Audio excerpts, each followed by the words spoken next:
कहा जाता है दुनिया बारूद के ढेर पर बैठी है। बिल्कुल सच बात है ये। अभी हम लोगों ने देखा इंडिया और पाकिस्तान का जो वार हुआ, रशिया यूक्रेन का जो वार हुआ, या फिर इजराइल ने जो अटैक किए, अगर देखा जाए तो दुनिया लड़ने के लिए तैयार बैठी है। बट धीरे धीरे सिचुएशन चेंज हो रही है। सब कंट्रीज को समझ में आ रहा है कि आखिर लड़ाई किसी भी समस्या का समाधान नहीं है। अगर देखा जाए सर्कमस्टांसेस चेंज हुए हैं और सभी देश एक दूसरे के साथ मिलके काम करना चाहते हैं।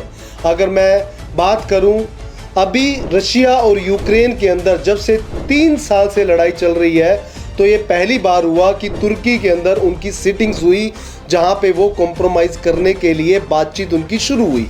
इसी तरीके से इंडिया और पाकिस्तान के अंदर सीज फायर किया गया, वो एप्रिशिएबल भारत सरकार द्वारा किया गया। इसी तरीके इजराइल भी आज की डेट में सीज फायर को फॉलो कर रहा है और करना भी चाहिए, क्योंकि हमें इस बात का पता है कि युद्ध किसी भी समस्या का समाधान नहीं है। तो अगर देखा जाए तो भारत भी चाहता है कि सभी मुल्कों के साथ उसके रिलेशन अच्छे हों, और दूसरे मुल्क भी चाहते हैं कि दुनिया की सबसे फास्टेस्ट ग्रोइंग इकोनॉमी के साथ उनके रिलेशनशिप अच्छे हों। इस बात को अगर देखा जाए तो कनाडा ने बहुत बढ़िया इनिशिएटिव्स लिया है, और कनाडा के अंदर जो नतीजे इलेक्शंस हुए और वहाँ पे माननीय प्रधानमंत्री मिस्टर मार्क कार्नी जी नियुक्त हुए, और उन्होंने डिसाइड किया उनको भारत के साथ अपने रिलेशन बढ़िया बनाने हैं। उसी को देखते हुए उन्होंने अपनी कैबिनेट के अंदर 4 मिनिस्टर्स ऐसे चूज किए जो इंडिया ओरिजिन से बिलोंग करते हैं। ऐसा नहीं है कि अगर हम लोग अब्रॉड के अंदर जाते हैं तो वहाँ पे अपॉर्चुनिटीज़ नहीं मिलती। ऐसा ये मिथ है जो पैदा किया जाता है कि फॉरेन के अंदर अपॉर्चुनिटीज़ नहीं है। तो आप सभी से गुजारिश है कि मेरा वीडियो आपको बहुत पसंद आने वाला है, इसको लाइक करना और शेयर करना ना भूलिएगा। दुनिया अपॉर्चुनिटीज़ का भंडार है, बशर्ते उसको खोजना पड़ता है, उसको ढूंढना पड़ता है।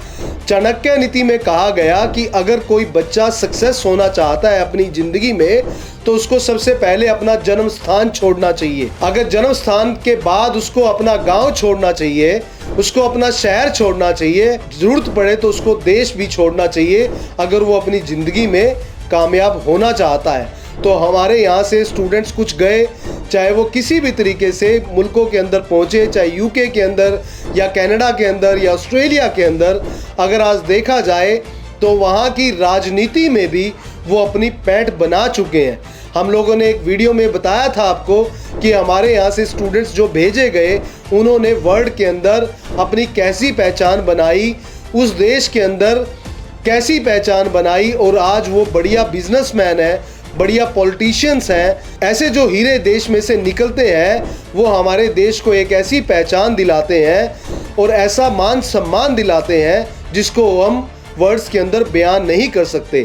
अभी आपने देखा होगा कि कनाडा के अंदर इलेक्शंस हुए और वहाँ पे जो इंडियन ओरिजिन के 4 लीडर्स को वहाँ की कैबिनेट में अपॉर्चुनिटी दी गई। अगर मैं बात करूं उन सब की, यहाँ पे सबसे पहले हम लोग मार्क कार्नी जी का धन्यवाद करना चाहते हैं कि जो इंडिया के साथ अपने रिलेशनशिप बढ़िया बनाना चाहते हैं, इसीलिए उनके द्वारा ये इनिशिएटिव्स लिया गया। ऐसी मेरी खुद की ऑब्जर्वेशन है। अगर मैं बात करूं जिनको अपॉर्चुनिटी मिली, तो सबसे पहले नाम आता है अनीता आनंद जी का। अनीता आनंद का नाम आपने पहले भी सुना होगा, जो वहाँ की पहली साउथ एशियन वुमेन थी जो कनाडा की डिफेंस मिनिस्टर बनी थी। इस बार कार्नी जी की टीम में उनको एक बहुत ही पावरफुल रोल दिया गया फाइनेंस क्रिटिक का, यानी शैडो फाइनेंस मिनिस्टर। उनका एक्सपीरियंस और प्रोफेशनलिज्म कनाडा पॉलिटिक्स में उनकी पोजीशन को और भी बेहतर बनाता है। इसी तरीके से अनीता आनंद जी के बाद नवदीप बैंस पहले भी कनाडा में मिनिस्टर रह चुके हैं, minister of innovation science industry में रह चुके हैं। अब कार्नी जी की गवर्नमेंट में उनको जो रोल मिला है, उनके विजनरी आइडियाज़ की वजह से मिला, जो उनके प्रोफाइल के साथ एकदम फिट है। स्पेशली जब बात आती है इकोनॉमी ग्रोथ की, तो वहाँ पे नवदीप बैंस जी का नाम लिया जाता है और उनको ये ड्राइव, डेवलपमेंट ड्राइव दी गई है इकोनॉमी को बूस्ट करने के लिए। इकविंदर गहीर जिन्होंने पहली बार, कैन यू बिलीव दैट, पहली बार 2021 में इलेक्शन जीता। अब कार्नी जी की गवर्नमेंट में फिर उन्होंने इलेक्शन जीता और यहाँ पे उनको एक लीगल एंड जस्टिस पोर्टफोलियो दिया गया। यंग और एनर्जेटिक लीडरशिप का परफेक्ट एग्जाम्पल है मिस्टर इकविंदर गहीर जी, उनको बहुत बहुत बधाई। उनका राइज कैनेडियन यूथ और इमिग्रेंट्स के लिए एक इंस्पायरिंग स्टोरी है।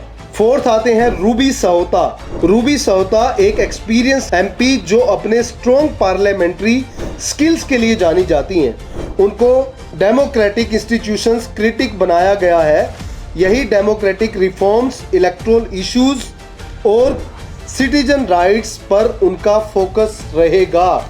अगर देखा जाए तो भारतीयों को वो जिम्मेवारी दी गई जिसको वो डिज़र्व करते थे और कनाडा गवर्नमेंट ने उन पर भरोसा जताया कि अगर हम लोग इनको ये रिस्पॉन्सिबिलिटी देते हैं तो ये हमारे देश को, कनाडा को आगे ले जाने में हेल्प करेंगे। और भारत की तरफ से हम लोग उनका बहुत बहुत धन्यवाद करना चाहते हैं। ये जो किया गया आखिर इसका मतलब क्या है, क्या प्रोवाइड किया गया है इंडियन ओरिजिन कैनेडियंस के लिए। ये सिर्फ एक पॉलिटिकल सक्सेस नहीं है, ये एक मैसेज है कनाडा में हार्ड वर्क, टैलेंट और डाइवर्सिटी की वैल्यू है। अगर आप भी अपनी स्टडीज या करियर कनाडा में प्लान कर रहे हो तो ये वक्त सही है। इंडिया से कनाडा तक विजन वे आपको गाइड करने के लिए तैयार बैठा है। अगर आपका ड्रीम भी कनाडा के अंदर जाने का, जहां की पॉपुलेशन सिर्फ 4 करोड़ के आसपास है और कनाडा गवर्नमेंट आपका वेलकम करने के लिए तैयार बैठी है, तो मेरा आप सभी को सजेशन कि आप लोगों को विजन वे से बेहतर गाइड करने वाला मिल ही नहीं सकता। आइए आप हमारे किसी भी ऑफिस के अंदर विजिट करें, नियर बाय ऑफिस में विजिट करें। आप अपनी मनपसंद यूनिवर्सिटी, मनपसंद कॉलेज, मनपसंद कोर्स, अगर आपको कोर्स चॉइस नहीं पता चल पा रही तो आप हमारी नियर बाय ब्रांच में विजिट करें, एक्सपर्ट से मिलें। वो आपको बताएंगे कि आपके प्रोफाइल के हिसाब से, आपकी चॉइस के हिसाब से आपके लिए बेस्ट ऑप्शन क्या है। और मैं उम्मीद करता हूँ ये जो वीडियो है आपको इंस्पायर करेगी जिंदगी के अंदर कुछ करने के लिए और दिखाएगी कि कनाडा के अंदर आपका फ्यूचर आज भी उसी तरीके से ब्राइट है जैसा पहले था। तो मेरी आप सभी से अपील है कि अगर आप कनाडा का ड्रीम देखते हैं और अपने रिलेटिव के पास जाना चाहते हैं तो छोटा सा काम करना है। आप या तो हमारे नंबर पे कॉल करनी है, अपनी अपॉइंटमेंट बुक करनी है, या फिर वहाँ से चलना है और नियर बाय ब्रांच सर्च करनी है और जल्दी जल्दी पहुँच के अपना आइल्स का एग्ज़ाम क्लियर करना है। अगर आपने आइल्स का एग्ज़ाम अभी क्लियर नहीं किया है तो आप कंडीशनल ऑफर लेटर भी अप्लाई कर सकते हैं। सत श्री अकाल, नमस्कार।